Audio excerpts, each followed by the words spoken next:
ఈరోజు మన లేఖన భాగము యోహాను సువార్త 19వ అధ్యాయము 3వ వచనము 5వ వచనము చదువుకుందాం. ఊదారంగు వస్త్రం ఆయనకు తొడిగించి ఆయన యొద్దకు వచ్చి, యూదుల రాజా శుభమని చెప్పి ఆయన అరచేతులలో కొట్టిరి. ఆ ముళ్ళ కిరీటమును ఊదారంగు వస్త్రమును ధరించిన వాడై యేసు వెలుపలికి రాగా పిలాతు, ఇదిగో ఈ మనుష్యుడు అని వారితో చెప్పాను. ఈ లేఖన భాగమును దేవుడు ఆశించుగాక. ఆమేన్. ప్రభువున వందనాలు. దేవునికి స్తోత్రం. హల్లెలూయా. మన ప్రభువును రక్షకుడైనటువంటి యేసుక్రీస్తు నామములో మీ అందరికీ ప్రత్యేకమైన వందనాలు తెలియజేస్తూ,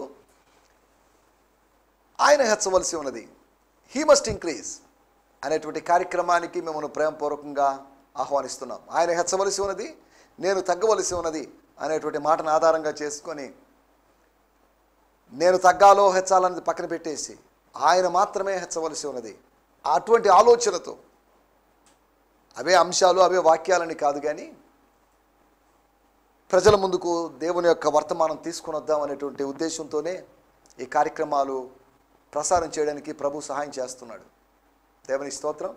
ఈ సమయంలో చిన్న ప్రార్థన చేసుకొని మనం ఈ కార్యక్రమాన్ని ఆరంభించుకుందాం. అనగా ప్రభు సహాయాన్ని కోరుకుందాం, ప్రభు నడిపింపును కోరుకుందాం.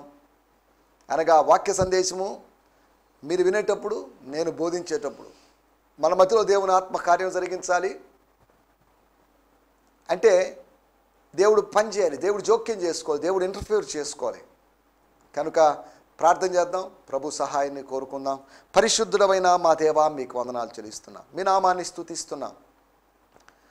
మూర్ఖులైన వక్రతరం మధ్యలో, వక్ర జనాంగము మధ్యలో మిమ్మల్ని సేవించడానికి, మీ భక్తులుగా మీ బిడ్డలుగా ఉండడానికి, మీ వాక్యాన్ని, జీవవాక్యాన్ని బోధించడానికి మీరు మాకు ఇస్తున్నటువంటి అవకాశం కొరకై మీకు వందనాలు. శాంతి టీవీ కొరకై మీకు వందనం చేస్తున్నాం. నెల్లూరు పట్టణంలోని ఇతర క్రిస్టియన్ ఛానల్స్, అంతేకాకుండా మా రాష్ట్రము దేశంలోని వేరు వేరు క్రిస్టియన్ ఛానల్స్ అన్నింటిని బట్టి మీకు వందనం చేస్తున్నాం. ఈ ఛానల్స్ ద్వారా సత్య సువార్త ప్రజల దగ్గరికి చేరుకోగలటూ సహాయం చేయండి. సకల జనులకు సాక్ష్యార్థమై రాజ్య సువార్త ఈ క్రిస్టియన్ మీడియా ద్వారా వెళ్ళగలటూ సహాయం చేయమని అడుగుతున్నాం. ప్రభువా దేవా, మీకు వందనం చేయిస్తున్నాం. ఆయన హెచ్చవలసినది అనే కార్యక్రమాన్ని బట్టి మీ నామాన్ని స్తుతిస్తూ, ఈ కార్యక్రమం వివరణానికి సిద్ధపడి వచ్చిన వారి కొరకు ప్రత్యేకంగా మీ సన్నిధానానికి వస్తున్నాం. వారిని మీరు పేరు పేరున మీరు దీవించండి. రాబోయే దినాల్లో యూట్యూబ్లోంచి ఈ కార్యక్రమం వినబోతున్న వారి కొరకే మీకు వందనం చేస్తున్నాం. దేశ విదేశాల్లో ఉన్నటువంటి సహోదరి సహోదరులు ఈ కార్యక్రమాన్ని ఆయా సందర్భాల్లో చూస్తున్నారు. వారిని బట్టి మీకు వందనం చేయిస్తున్నాం. ఈ కార్యక్రమాన్ని చూస్తున్న అయా మీ దాసులైన వారి కొరకే మీకు వందనం చేస్తున్నాం. ప్రభా, మమ్మల్ని అందరినీ మీ చేతిలో సమర్పిస్తూ, మీ దాసుడు బలహీనుడు కనుక మీ దాసుడు మీ ఆత్మచేత నింపి ఈ బలహీనమైనటువంటి ఘటములో, పాత్రలో, ఈ మట్టి ఘటములో మహిమైశ్వరాన్ని నింపి వాడుకోమని సకల ఘనత మహిమ ప్రభావాలు మీకే ఆరోపిస్తూ, మా ప్రభువును ప్రియరక్షకుడును మా కొరకు మేఘవాహనం మీద రాబోతున్నటువంటి యేసుక్రీస్తు నామములోనే ప్రార్థించి అడుగుతున్నాం పరమ తండ్రి. ఆమేన్. దేవునికి స్తోత్రం. రండి, మరొక పర్యాయం మిమ్మల్ని ప్రేమపూర్వకంగా ఆహ్వానిస్తున్నాం. ఇది మన కార్యక్రమం. This is your programme. Come and listen to the word of God and hear the voice of God. దేవుని స్తోత్రం. హల్లెలూయా. ఈ సమయంలో మన ధ్యానం నిమిత్తమై యోహాను సువార్త మనం ధ్యానిస్తూ వస్తున్నాం. ప్రభు కృపను బట్టి యోహాను సువార్తలో 19వ అధ్యాయంలో 8 సందేశాలు ముగించుకున్నాం. ఇక ఇంకొక 23 సందేశాల వరకు మనము వీటిలోంచి ఆలోచించబోతున్నాం. కనుక ఇవి మీ ఆలోచనలు రేకెత్తింప చేయడానికి, మీరు ఇంకా ఎక్కువగా ఆలోచించడానికి, ధ్యానించడానికి సహకరించాలి, మిమ్మల్ని ప్రేరేపించాలి, మిమ్మల్ని ప్రోత్సహించాలి అనేది నా యొక్క ఉద్దేశం. దేవుని స్తోత్రం. మన ధ్యానం నిమిత్తమై యోహాను సువార్త 19వ అధ్యాయం 3వ వచనము మరియు 5వ వచనాన్ని చదువుకుందాం. యూదుల రాజా శుభమని చెప్పి ఆయనను అరచేతులలో కొట్టిరి. ఆ ముళ్ళ కిరీటమును ఊదారంగు వస్త్రాల్ని ధరించిన వాడై యేసు వెలుపలికి రాగా ఇదిగో ఈ మనుష్యుడు అని వారితో చెప్పాడు.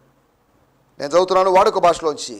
ఆయన దగ్గరకు మాటి మాటికి వెళ్ళి, యూదుల రాజా జయము అని అంటూ ఆయన ముఖం మీద కొట్టారు. ఒక కిరీటాన్ని అల్లి యేసు తలపై పెట్టారు. ఆయనకు ఊదారంగు వస్త్రాన్ని తొలగించారనేది 2వ వచనంలో, ఈ వర్షన్లో ఉంది. 5వ వచనం చదువుతున్నాను. యేసుకు ముళ్ళ కిరీటాన్ని, ఊదారంగు దుస్తుల్ని ధరింపజేసి వెలుపలికి తీసుకొచ్చారు. పిలాతు వాళ్ళతో, ఈ మనిషిని చూడండి అని అన్నాడు. దేవుని స్తోత్రం. మనం చదువుకుంటున్న మాటలు యోహాను సువార్త 18వ అధ్యాయం పూర్తి చేయడానికి మన ప్రభు సాయం చేశాడు. ఇప్పుడు 19వ అధ్యాయంలో ఉన్నాం. అందులో వచ్చి నేను మళ్ళీ చదువుతున్నాను, ఇంగ్లీష్ బైబిల్ నుంచి కూడా చదువుతున్నాను. Then they came to him and said, hail king of the Jews, and they struck him in the face with their hands. ముందు వచనంలో రాయబడింది, రెండో వచనం చివరి భాగంలో, and the soldiers wove a crown of thorns, put it on his head and put a purple robe around him. ఐదో వచనం, Jesus therefore came out wearing the crown of thorns and the purple robe, and Pilate said to them, behold the man. దేవుని స్తోత్రం. మన title యేసు యొక్క వస్త్రం, the garment of Jesus Christ or the robe of Jesus Christ. యేసు ప్రభు యొక్క వస్త్రాన్ని గురించి అంటే ఏంటి? యేసు ప్రభువుకు ధరింపజేసినటువంటి వస్త్రం. మనకు తెలిసినట్టుగా వస్త్రాలు వ్యక్తుల యొక్క విలువల్ని లేకపోతే వ్యక్తుల యొక్క స్థాయిలను తెలుపుతాయి. వాళ్ళ వస్త్రాలను చూసి, ఉదాహరణకి యోహాను సువార్త 4వ అధ్యాయంలో బహుశా యేసు ప్రభు యొక్క బాహ్య రూపాన్ని చూసి, అనగా వస్త్రధారణను చూచి, ఆహార్యాన్ని చూచి సమరయ స్త్రీ, అయ్యా నువ్వు యూదుడివి కదా, నేను సమరయురాలిని కదా, కాబట్టి మన మధ్యలో ఏంటి అసలు ఈ సంభాషణ ఏంటి, ఈ మాటలు అవసరమా అన్నట్టుగా అడిగింది. సరే, దాంట్లో కళ్ళం లేదు. అంటే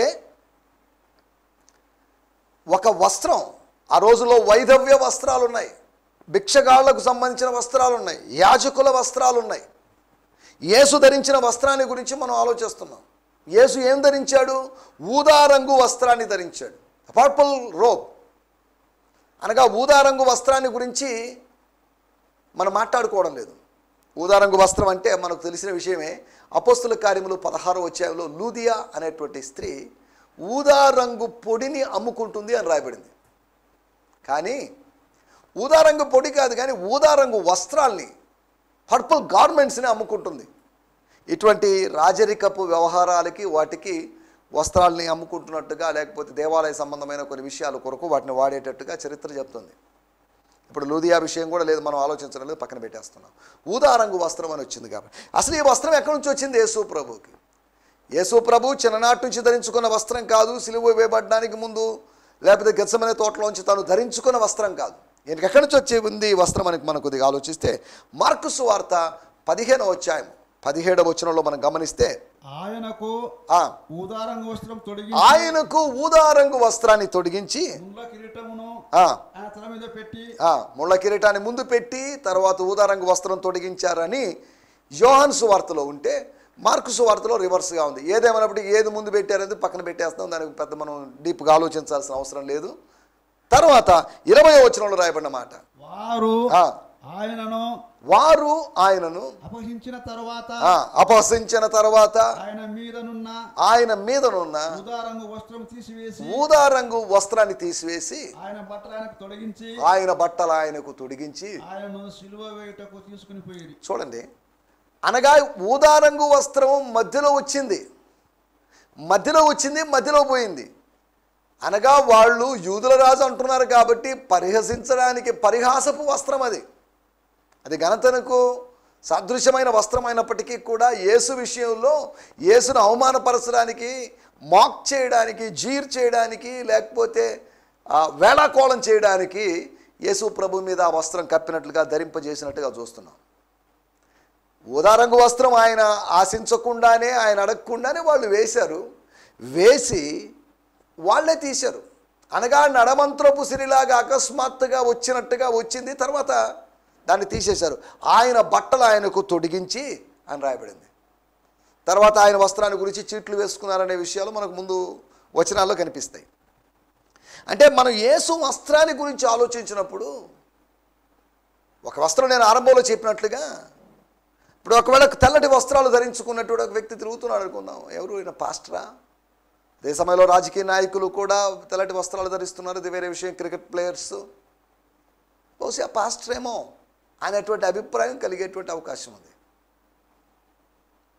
అంటే ఒక వస్త్రము ఒక వ్యక్తిని సూచిస్తుంది. పోలీసులకు ఒక ప్రత్యేకమైన యూనిఫామ్ ఉంది. మన యూనిఫామ్ మనం ఏంటో తెలియజేస్తుంది.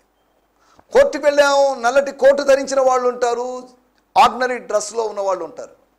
వాళ్ళకి వీళ్ళకి తేడా ఉంది. అలాగే వస్త్రము ఒక వ్యక్తి ఏంటి, వ్యక్తి యొక్క వృత్తిని తెలియజేస్తుంది.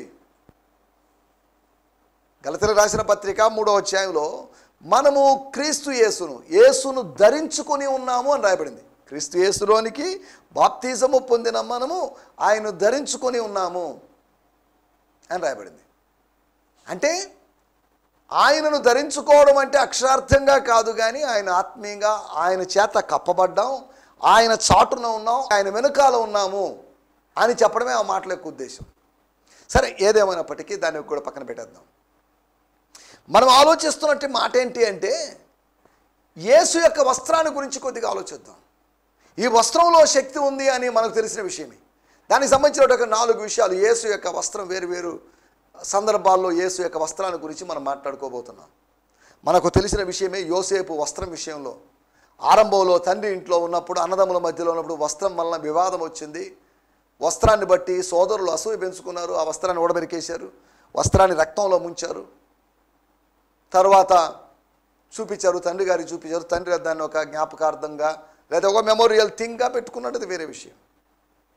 తర్వాత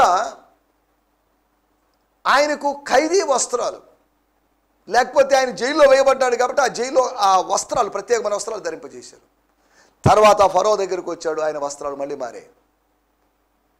దానికి ముందు పోతీఫర్ ఇంట్లో ఉన్నాడు, పనివాని వస్త్రాలు, వదులుగా ఉన్నటువంటి పనివాని వస్త్రాలు. తండ్రి ప్రేమతో ఇచ్చిన వస్త్రం ఉంది, వృత్తిని బట్టి వచ్చిన వస్త్రం ఉంది, తన మీద వేయబడిన నిందను బట్టి తాను వేసుకున్న వస్త్రం ఉంది, తనని దేవుడు హెచ్చించిన దాన్ని బట్టి తనకు వచ్చినటువంటి 4 విధాలైన వస్త్రాలు యోసేపు జీవితంలో మనకు కనిపిస్తాయి. వీటన్నిటి గురించి మనం ఆలోచించడం లేదు. యేసు యొక్క వస్త్రాన్ని దృష్ట్యా 4 విషయాలు మీకు జ్ఞాపకం చేయాలని ఆశిస్తున్నాను. చదవండి, మార్కు సువార్త 5వ అధ్యాయము 28వ వచనం. మార్క్ 5:28. నేను ఆయన వస్త్రమును మాత్రం ముట్టినా బాగుపడను అనుకుని. మిగతా సువార్తలు అనగా మత్తయిలో, లూకాలో ఆయన వస్త్రపు చెంగు అని రాయబడింది, ఇక్కడ వస్త్రము అనే మాట ఉపయోగించబడింది. రైట్, దేవుని స్తోత్రం. జన సమూహంలో ఆయన వెనుక వచ్చి ఆయన వస్త్రము ముట్టెను. ఆయన వస్త్రము ముట్టెను. వెంటనే ఆమె రక్తధార కట్టెను. Having heard the things concerning Jesus, came up in the crowd behind him and touched his garment. 30వ వచనంలో రాయబడింది, at the moment Jesus, perceiving that the power had gone out from him, turned around in the crowd and said, who touched my garments?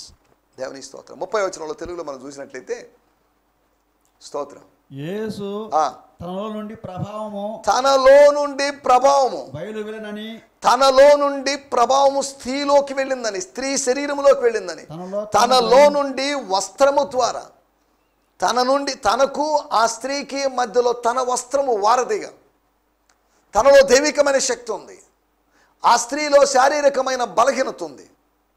అనగా శారీరకమైనటువంటి బలహీనతకి దైవికమైన వ్యక్తికి మధ్యలో దైవికమైనటువంటి ప్రభావంతో కూడుకున్న వస్త్రం ఉంది. ఆ వస్త్రములోంచి ఆయన ప్రభావం వెళ్ళింది, పవర్ వెళ్ళింది. ఏదో శక్తి, స్వస్థపరిచేటువంటి శక్తి, రోగాన్ని నయం చేసేటువంటి, అంతం చేసేటువంటి శక్తి ఆ వస్త్రం గుండా ప్రవహించినట్టుగా మనం చూస్తున్నాం. ఇలా ఆలోచించినప్పుడు 2వ రాజుల గ్రంథంలో మనం ఆలోచిస్తే, ఎలీషా గారి ఎముకల్లో, శల్యములలో దైవికమైన శక్తి లేదా పునరుత్థానపు శక్తి దాగి ఉన్నట్టుగా, అలాగని దాగి ఉన్నప్పుడు శవాలందరినీ అక్కడ వేసినప్పుడు వాళ్ళకి స్వస్థత కలిగిందనో లేకపోతే వాళ్ళు సజీవులయ్యారని కాదు, కానీ ఒక వ్యక్తి అద్భుతంగా అతను చచ్చిపోయాడు అనుకున్న వ్యక్తిని పడేసి వెళ్ళిపోయినప్పుడు ఆ ఎముకలకు తగిలినప్పుడు, అనగా ఆ ఎముకల్లో అతను చనిపోయి అనేక దినములు అయిండొచ్చు, అక్కడ మాంసం ఉందని కాదు, మాంసం కుళ్ళిపోయిందని కాదు, శరీరము లేదు, శరీరం మట్టిలో కలిసిపోయింది, కేవలం ఎముకలు ఇంకా లేకపోతే అవి జీర్ణించుకుపోవడానికి సిద్ధంగా ఉన్నాయి. అటువంటి ఎముకల్లో దేవుడు శక్తిని అనుమతించాడు. యేసు యొక్క వస్త్రములో శక్తిని అనుగ్రహించాడు. కాబట్టి వస్త్రానికి ఏదో ప్రాధాన్యతనిచ్చి వస్త్రాన్ని గణపరచాలని కాదు నా మాటల ఉద్దేశం. యేసులో శక్తే వస్త్రంలోకి వచ్చింది. దైవజనులు ప్రార్థన చేస్తున్నారు విశ్వాసుల కొరకు, దేవుని బిడ్డల కొరకు, తల మీద చేతులుంచి ప్రార్థన చేస్తున్నారు. దేని కొరకు? ఆ దైవజనుల మీద ఉన్నటువంటి శక్తి పరిశుద్ధాత్మ శక్తి, దేవుని యొక్క శక్తి విశ్వాసిలోకి రోగి మీదకి రావాలి అనే ఉద్దేశంతో ఇంపార్టేషన్ బదిలీ చేయడం కోసం, దైవికమైన స్వస్థతను, దైవికమైన అభిషేకాన్ని బదిలీ చేయడం కోసం హస్త నిక్షేపణం లేకపోతే లేయింగ్ ఆన్ ఆఫ్ హ్యాండ్స్ అనేటువంటి కార్యక్రమం జరుగుతుంది. పెద్దల హస్త నిక్షేపణము చేత నీకు కలిగినటువంటి కృపావరము అని పౌలు చెప్పడాన్ని మనం చూస్తున్నాం. అదే సమయంలో హస్త నిక్షేపణం తొందరపడి చేయొద్దు అని కూడా రాయబడింది. అంటే దాని అర్థం ఏంటంటే హస్త నిక్షేపణ ద్వారా ఒకరి దగ్గర నుంచి దైవికమైన శక్తి వచ్చే అవకాశం ఉంటే, పాసిబిలిటీ ఉంటే, ఆ వ్యక్తిలో నుంచి కూడా లేకపోతే దురాత్మ ప్రభావం అతని మీద ఉంటే అతని మీద నుంచి వచ్చే అవకాశం ఉందని కూడా అర్థం చేసుకోవచ్చు. అంటే హస్త నిక్షేపణ తొందరపడి యవనస్తుడే కాబట్టి తొందరపడి చేయొద్దు అన్నట్టుగా చెప్పాడు. వాటి వ్యాఖ్యానాల్లోకి లేకపోతే మనం వెళ్ళలేదు. మనం ఆలోచిస్తున్న విషయం ఏంటి అంటే యేసు యొక్క వస్త్రం అది ప్రభావం కలిగిన వస్త్రం. కీర్తన గ్రంథము 93వ అధ్యాయం 1వ వచనంలో మనం గమనించినట్లయితే అక్కడ రాయబడిన మాటలు, యెహోవా రాజ్యం చేస్తున్నాడు, హీస్ రైనింగ్ అండ్ రూలింగ్, ప్రభావమును ఆయన వస్త్రముగా ధరించి ఉన్నాడు, ప్రభావమునే వస్త్రంగా మలుచుకొని దేవునికి స్తోత్రం. వస్త్రంలో ప్రభావం ఉందని కాదు, ప్రభావము అనేటువంటి వస్త్రాన్ని, he was clothed with the garment of power. దేవునికి స్తోత్రం. ప్రభావం అనే వస్త్రాన్ని ధరించుకోవడం ఎవరి వల్ల కాదు, కానీ దేవునికి సమస్తము సాధ్యమే. దేవుడు ప్రభావ వస్త్రాన్ని ధరించి ఉన్నాడు, ప్రభావ వస్త్రాన్ని ధరించి రాజ్యం చేయుచున్నాడు, ఏలుతున్నాడు. నిన్ను నన్ను ఏలడానికి, లేకపోతే 1000 ఏళ్ల పరిపాలన, లేకపోతే మిలేనియం అని చెప్పబడుతున్నటువంటి ఆ పీరియడ్లో, లేకపోతే ఆ కాలంలో, ఆ నిర్దిష్ట సమయంలో ఆయన ప్రభావంలో ఉంటాడు, గ్లోరీలో ఉంటాడు. మట్టి దేహములో ఉన్నటువంటి అదే మనుష్య కుమారుడు ప్రభావంలో, మహిమలో ఉండడాన్ని మనం చూడబోతున్నాం. యేసు ప్రభువే చెప్పాడు తనని తీర్పు తీరుస్తున్న విషయంలో మనుష్య కుమారుడు మహిమలో అని. దాన్ని వాళ్ళు ఇంకెందుకు మనకు సాక్షులతో పనే ఉంది, చంపండి, కొట్టండి, నరకండి, లేకపోతే సిలువ వేయండి అని చెప్పడాన్ని మనం ఎరిగి ఉన్నాం. దేవునికి స్తోత్రం, హల్లెలూయా. మొట్టమొదటి విషయం, ఆయన వస్త్రము ప్రభావము కలిగినట్టు వస్త్రం. రెండవ సందర్భాన్ని మనం ఆలోచిస్తే లూకాసు వార్త 9వ అధ్యాయము 29వ వచనంలో మనం చూస్తే అక్కడ రాయబడిన మాటలు చూద్దాం. లూకాసు వార్త 9వ అధ్యాయము 29వ వచనం. ఆయన ప్రార్థించుచుండగా ఆయన ముఖరూపము మారెను, ఆయన వస్త్రములు తెల్లనివై దగదగా మెరిసెను. And as he was praying, the appearance of his face was altered, and his garments became brilliant white and radiated light. Brilliant white and radiated light. ఆయన వస్త్రాలు ప్రకాశించను. ప్రభావంతో కూడుకున్న వస్త్రాలు, అంతేకాకుండా ప్రకాశమానమైనటువంటి వస్త్రాలు, మామూలు వస్త్రాలు కాదు అవి. ఈ రోజుల్లో ఏదైనా వాషింగ్ పౌడర్ యొక్క ప్రకటనలో చెప్పినట్లుగా ఇది వాడండి, మీరు అవక్కైపోతారు, షాక్ అయిపోతారు, మీ వస్త్రాలు తెల్లగా ఉంటాయి, దగ్గరగా మెరుస్తాయి అన్నట్లుగా భౌతికమైనటువంటి పరిసరాల ప్రభావం లేకుండానే యేసు వస్త్రం మెరిసింది. కారణం ఏంటి? ఆ రూపాంతర కొండ మీద 3 మనుషులు ఉన్నారు. మోషే ఏలియాలు వచ్చారు. మోషే ఏలియాలు వచ్చారని మెరవలేదు, లేకపోతే పేతురు, యోహాను, యాకోబులు వచ్చారని మెరవలేదు. పరలోకపు సాన్నిధ్యం ఆ కొండ మీదకి దిగి వచ్చింది. తండ్రి అయిన దేవుడు సాక్ష్యం ఇచ్చాడు, నా ప్రియకుమారుడు ఈయనందు నేను ఆనందిస్తున్నా అని చెప్పాడు. పరలోకపు తండ్రి పంపినవాడు ఆనందించాడు కనుక ఆ ప్రకాశాన్ని, ఆ శక్తిని, ఆ మహిమను, తేజస్సును ఆయనలో ఉంచాడు, గ్లోరీని ఆయనలో ఉంచాడు. అందుకనే వస్త్రం ప్రకాశించింది. మోషే ముఖము మాత్రం ప్రకాశించింది, కానీ మోషే కన్నా గొప్పవాడైన యేసు ప్రభు యొక్క ముఖము మరియు వస్త్రం కూడా ప్రకాశించడాన్ని చూస్తున్నాం. పాత నిబంధనలో మోషే వస్త్రం ప్రకాశించినట్టు చెప్పలేదు. కొత్త నిబంధనలో మోషే కన్నా గొప్పవాడైన క్రీస్తు యొక్క వస్త్రం కూడా ప్రకాశించినట్టు మనం చూడగలం. మోషే కన్నా అధిక మహిమను కలిగిన వాడు. He was more glorious than Moses. Jesus అనేటువంటి ఆయన మోషే కన్నా అధికమైనటువంటి అనేక రెట్ల ప్రభావాన్ని కలిగిన వాడు అని అర్థం చేసుకోవాలి. ఆయన ప్రభావం, ఆయన ప్రకాశం మెరిసిపోయింది. అప్పుడే ఉతికి ఆరేసినట్లుగా, ఉతికి లేకపోతే కొత్తగా తెల్లగా ఉన్నటువంటి వస్త్రంలాగా, ఏ చాకలి కూడా చలువ చేయని విధంగా, ఏ లాండ్రీ మ్యాన్ కూడా అంత శుభ్రం చేయని విధంగా, అంత క్లీన్గా, ఏమాత్రం మురికి లేని విధంగా, శ్వేత వస్త్రంగా. దేవుని స్తోత్రం, హల్లెలూయా. రెండో విషయము, ప్రకాశమానమైనటువంటి వస్త్రం. మూడో వస్త్రం మనం గమనించినట్లయితే యోహాను సువార్త 13వ అధ్యాయము 4వ వచనం. Rose up from supper, laid aside his garments, picked up a linen towel and wrapped it around him. Telugu బైబిల్లో మనం చూసినట్లయితే స్తోత్రం, భోజన పంక్తిలో నుండి లేచి, భోజన పంక్తిలోంచి, పస్కా భోజన పంక్తిలోంచి లేచి తన పై వస్త్రం అవతల పెట్టి వేసి ఒక తువాల తీసి కొని నడుముకు కట్టుకున్నాడు. దాసుని వస్త్రం, దాసుని స్వరూపం. 12 మంది కాళ్ళు కడగడానికి సిద్ధపడినటువంటి యజమానుడు, దాసుడుగా మారినటువంటి యజమానుడు. వాళ్ళని పిలిచి అక్కడ పస్కా వింది, ఎక్కడ ఈ పస్కా ఆచరించాలో అర్థం కాని పరిస్థితి. ఎందుకంటే వాళ్ళ కుటుంబాలను వదిలిపెట్టేసి వచ్చేసారు. ఇంతకుముందు వరకు కుటుంబాలతో కలిసి పండగ చేసుకునేవాళ్ళు, పస్కా చేసుకునేవాళ్ళు. ఇప్పుడు ప్రభువుతో కలిసి పస్కా పండగ చేసుకున్నారు. ఆ పస్కా పండగ యొక్క ఉద్దేశం అన్ని సంవత్సరాలు వాళ్ళకి అర్థం కాలేదు. యేసుతో ఆచరించినప్పుడు, యేసుతో ఉన్నప్పుడు మాత్రమే నువ్వు ఏం చేస్తున్నావో అనే దాని యొక్క అర్థం, పరమార్థం నీకు అర్థమవుతుంది. దేవుని స్తోత్రం, హల్లెలూయా. మనం ఆలోచించిన విషయాలు, ఒకటి యేసు వస్త్రం, అది ప్రభావం కలిగిన వస్త్రం. రెండోది అది ప్రకాశించిన వస్త్రం. మూడోది అది పరిచర్య కొరకైన వస్త్రం. Those garments, the garments of Jesus were for the service. సేవా వస్త్రాలు అవి. అంటే సేవా వస్త్రాలు అంటే యాజక వస్త్రాలని కాదు, ప్రధాన యాజకుడు ధరించిన వస్త్రాలు లాంటివని కాదు. ఆయన వస్త్రాలు కింద వచనాల్లో మనం చూస్తే 19వ వచనాలు అలాగే ఉన్నాయి. కానీ ఇక్కడ దాసుని రూపంలో అందరూ మంచి వస్త్రాలు ధరించి ఉన్నప్పుడు యేసు మాత్రం ఒక దాసుని యొక్క కాళ్ళు కడగడానికి సిద్ధపడినటువంటి దాసుని యొక్క వస్త్రం లోపల అటువంటి ఆహార్యంలో, అటువంటి డ్రెస్సింగ్లో కనిపించాడు. ఆయన దాసుని స్వరూపము ధరించాడు. దేవుని స్తోత్రం, హల్లెలూయా. యజమానుడే దాసుని స్వరూపంలో కనిపించడం. పాత రోజుల్లో రాజులు మారువేషం వేసుకొని రాత్రులు తిరిగి ప్రజల అభిప్రాయాలను సేకరించడం, ప్రజల యొక్క అభిప్రాయాలను తెలుసుకోవడం అనేది మనకు కథల్లో విన్నాం.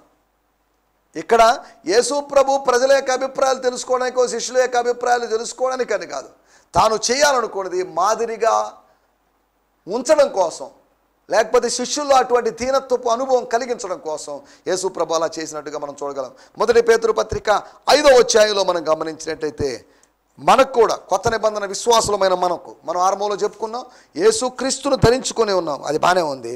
మనం ధరించుకోవాల్సిన వస్త్రాన్ని గురించి రాయబడింది. In the same way let the younger once yield to the older once. In fact all of you should be clothed with humility and yield to each other. All of you should be clothed with humility. దీనత్వముతో కప్పబడాలి, దీనత్వపు వస్త్రాన్ని ధరించుకోవాలి. 1 పేతురు పత్రిక 5వ అధ్యాయం 5వ వచనం తెలుగులో మనం చూసినట్టయితే స్తోత్రం, మీరందరూ ఎదుటి వాని ఎదుట, పరాయి వాని ఎదుట, అదర్స్ ఎడల, వెలుపలి వారి ఎడల, అన్ని జనుల ఎడల, లేకపోతే దేవుని బిడ్డల ఎడల దీన మనసు అనే వస్త్రాన్ని ధరించుకొని మిమ్మును అలంకరించుకొనుడి. అలంకారం ఎక్కడి నుంచి వస్తుందంటే, అలంకారంలో ఉన్నట్టు ఎప్పుడు అనిపిస్తుందంటే దీన మనసు అనే వస్త్రాన్ని కలిగి ఉండాలి. నీ ఆత్మ నగ్నతను కప్పడానికి దీన మనసు అనే వస్త్రం కావాలి. అహంకార వస్త్రాన్ని ధరించింది లోకం, అహంకార వస్త్రాన్ని ధరించింది అన్ని జనులు. కానీ దీన మనసు అనే వస్త్రాన్ని ధరించుకున్నటువంటి దేవుని కుమారుడైన యేసు క్రీస్తు మనకు మాదిరి. దీనుడిగా ఉన్నావా? రాజవస్త్రాలతో కనిపించాలని కాదు, దీన వస్త్రాలతో నువ్వు ఉన్నావా? యూదుల రాజని, ఇశ్రాయేలు రాజని, రాజులకు రాజని ఇలా పిలువబడినప్పటికీ ఆయన ధరించిన వస్త్రాలు చూడండి. దేవుని స్తోత్రం. సర్వీస్ కోసం ఈ రోజులో వంట పనికి వెళ్ళి పైన యాప్రాన్ కప్పుకున్నట్టుగా యాప్రాన్ కప్పుకున్నాడని కాదు, యేసు ప్రభు యొక్క వస్త్రాల గురించి ఆలోచిస్తాం. చివరిగా ఒక మాట కూడా నేను జ్ఞాపకం చేస్తాను. ప్రకటన గ్రంథం 19వ అధ్యాయము 13వ వచనంలో మనం గమనించినట్టయితే రక్తములో ముంచబడిన వస్త్రము ఆయన ధరించుకొని ఉండెను. చాలండి sir. He is clothed in a garment dipped in blood and his name is called the word of God. He is clothed in a garment dipped in blood. రక్తములో ముంచినటువంటి, రక్తంలో అద్దినటువంటి, అద్దకం డై చేసినట్లుగా ఉన్నటువంటి ఒక శ్వేత వస్త్రం ఎర్రటి వస్త్రంగా, కెంపు వస్త్రంగా మారడాన్ని మనం గమనించగలం. ఇది ఎక్కడ జరుగుతున్న విషయం? పరలోకంలో జరుగుతున్న విషయం. అనగా మహిమలో ఉన్నప్పుడు, అనగా ఏదో రక్తం తీసుకొని రక్తంలో ముంచాడని మనం అర్థం చేసుకోవడానికి వీల్లేదు. పరలోకంలో రక్తమాంసములు దేవుని రాజ్యము స్వతంత్రించుకోనేరవు అని చెప్పి పరలోకంలో ఏదో రక్తం ఉందని, రక్తం అంటే యేసు ప్రభు రక్తమే, యేసు ప్రభు రక్తంలో ఆయన తన రక్తంలో తన వస్త్రాన్ని ముంచాడు అని కామెంటరీ చేయడం, వ్యాఖ్యానించడం అది సరైనది కాదు. దేవుని స్తోత్రం, హల్లెలూయా. నా మాటలు నేను ఇక్కడ ముగిస్తున్నాను. 4 విషయాలు మీకు జ్ఞాపకం చేశాను. యేసు వస్త్రాన్ని గురించి ఆలోచించినప్పుడు, ఊదారంగు వస్త్రం కాదు, సాధారణంగా ఆయన ధరించిన వస్త్రం, ఆయన వస్త్రం యొక్క లక్షణాల గురించి మనం ఆలోచిస్తే, ఒకటి అది ప్రభావం కలిగిన వస్త్రం అని, రెండోది అది ప్రకాశమానమైన వస్త్రం అని, మూడోది అది పరిచర్య సంబంధమైన వస్త్రం అని. మనం కూడా పరిచర్య సంబంధమైన వస్త్రం ధరించాలి. డ్యూటీలో ఉన్నప్పుడు యూనిఫామ్ వేసుకున్నట్లుగా దేవుని బిడ్డలం డ్యూటీలో ఉన్నాం, ప్రతి పూట డ్యూటీలో ఉన్నాం, దేవుని డ్యూటీలో ఉన్నాం, దేవుని సేవించేటువంటి డ్యూటీలో ఉన్నాం. 4వది పరలోకపు వస్త్రాన్ని ధరించుకున్నట్లు ప్రభువుని ప్రార్థన చేసుకుందాం. దయచేసి తలలో చిన్న ప్రార్థన చేసుకుందాం. పరిశుద్ధుడా, కృపామయుడమైన మా దేవ, మీరు మాకు వినిపించిన మాటల కొరకే మీకు వందనాలు. మీ వస్త్రాన్ని గురించి కాస్త ఆలోచించడానికి మీరు మాకు సాయం చేశారు. మీ చొక్కా అంచులు దేవాలయం నిండుకొని అనేటువంటి మాటలు మేము యెషయా గ్రంథంలో చూస్తున్నాం. ప్రభా, మీకు వందనం చేస్తున్నాం. ప్రభావం కలిగినటువంటి, ప్రకాశించినటువంటి, పరిచర్య చేయడానికి సిద్ధపడినటువంటి, పరిచర్యను సూచించేటువంటి వస్త్రాలు, అంతేకాకుండా పరలోకంలో ఘనతను పొంది మహిమను పొందినటువంటి ఆ ప్రకాశమానమైన రక్తంలో ముంచినటువంటి మీ వస్త్రాల గురించి మేము ఆలోచించాం. కనుక మేము కూడా ఇలాగా దీన మనసు అనే వస్త్రాన్ని ధరించుకొని మా దిగంబరులుగా మేము కనిపించకుండా ముందుకు సాగుతూ సాయం చేయమని మమ్మల్ని మీ చేతుల్లో సమర్పిస్తూ యేసు నామములోనే ప్రార్థించగలుగుతున్నాం తండ్రి. ఆమేన్, ఆమేన్. దేవునికి స్తోత్రం. మీ అందరికీ వందనాలు. ప్రభు చిత్తమైతే మరొక ఎపిసోడ్లో కలుసుకుందాం. హల్లెలూయా, స్తోత్రం. ఈ సందేశము మీకు ఆశీర్వాదకరంగా ఉందని నమ్ముచున్నాము. ప్రార్థనా అవసరతల కొరకు మమ్మల్ని సంప్రదించవలసిన మా చిరునామా గిద్యోన్ మిషన్ చర్చ్, 6వ వీధి, శాంతినగర్, నెల్లూరు 4, ఆంధ్రప్రదేశ్. పిన్ 524004. మా ఫోన్ నంబర్లు 7036443613 మరి ఒక నంబర్ 9392293010. మా ఈమెయిల్ ఐడి gfihmi2015@gmail.com. దేవుడు మిమ్మును ఆశీర్వదించునుగాక. ఆమేన్.